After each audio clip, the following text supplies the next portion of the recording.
ରାଇରଙ୍ଗପୁରରେ ଇଦୁଲ ଜୁହା ପାଳିତ ହୋଇଯାଇଅଛି। ଇସଲାମ ଧର୍ମର ସବୁଠାରୁ ମହତ୍ତ୍ୱପୂର୍ଣ୍ଣ ପର୍ବ ହେଉଛି ଇଦୁଲ ଜୁହା।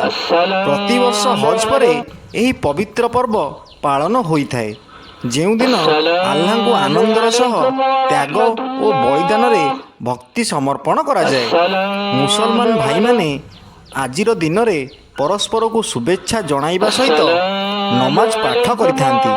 ବାମନଘାଟି ଉପଖଣ୍ଡର ରାଇରଙ୍ଗପୁର ବ୍ଲକ ଅଧୀନ ନାଗଭଣ, ଭାଲୁବସା, ସମରଦଫା, ରାଇରଙ୍ଗପୁର ମ୍ୟୁନିସିପାଲିଟି ଅଧୀନ ଠାକୁରାଣୀବେଡ଼ା ଓ ଇଚିଣ୍ଡା, କୁସୁମୀ ବ୍ଲକ ଅଧୀନ ବାଦାମପାହାଡ଼, କୁସୁମୀ, ଦେଓଗାଁ, ବଡ଼ାମକୁରା, ଟେଣ୍ଟେପୋଷି, ବିଶୋଇ ବ୍ଲକ ଅଧୀନ ଲୁହାକାନି ଓ ବିଜେତଳା ବ୍ଲକର ଯୋଡ଼ାମହୁଲ, ବହୁଲଦା ବ୍ଲକର ଅଧୀନ ବିଝୁଆ, ଗମ୍ଭାରିଆ, କାଦୁଆଣି, ଜାମଦା ବ୍ଲକ ଅଧୀନ କାଣ୍ଡସର, ବଡ଼ଦୁଣ୍ଡୁ, ତାରଣା ମସଜିଦରେ ଅଳ୍ପ ସଂଖ୍ୟକ ଶ୍ରଦ୍ଧାଳୁଙ୍କ ଦ୍ୱାରା ସାମୂହିକ ନମାଜ ପାଠ ହୋଇଥିବା ଜଣାପଡ଼ିଛି।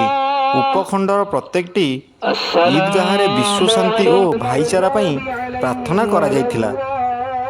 ଇମାମମାନେ ଭିନ୍ନ ଭାଷାଭାଷୀ ଓ ଭିନ୍ନ ଧର୍ମାବଲମ୍ବୀ ଲୋକଙ୍କ ସହ ମିଶି ଇଦ୍ ପାଳନ କରିବା ନେଇ ବାର୍ତ୍ତା ଦେଇଥିଲେ।